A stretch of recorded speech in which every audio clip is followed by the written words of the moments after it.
Hi, I'm Poe. Welcome to Chatswood Dental Associates.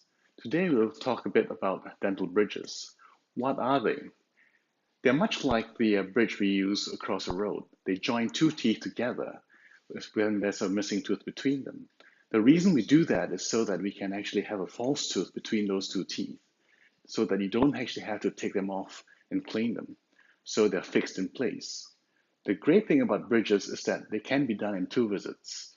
So what we do is we prepare the two adjacent teeth to have crowns done, and then we have a false tooth, also known as a pontic, which joins the two of them together.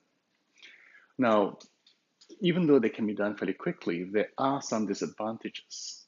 Much like a normal bridge across a road, if it's too wide, then it's not strong enough to bear the load, because in the case of one missing tooth, it's two teeth doing the workload for three.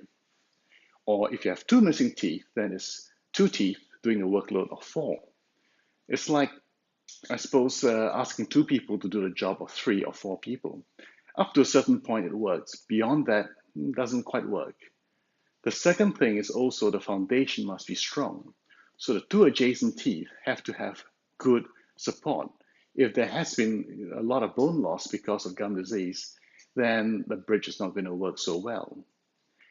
One problem we do find is that if either of the two teeth fails, the whole bridge will also fail because it depends on the support of the adjacent teeth. So something to be aware of and something to consider when you look at the options. Now, what happens if you can't have a bridge? Well, there are other options, as I said in the past. And in the next video, I'll talk to you about dental implants. So I'll see you then.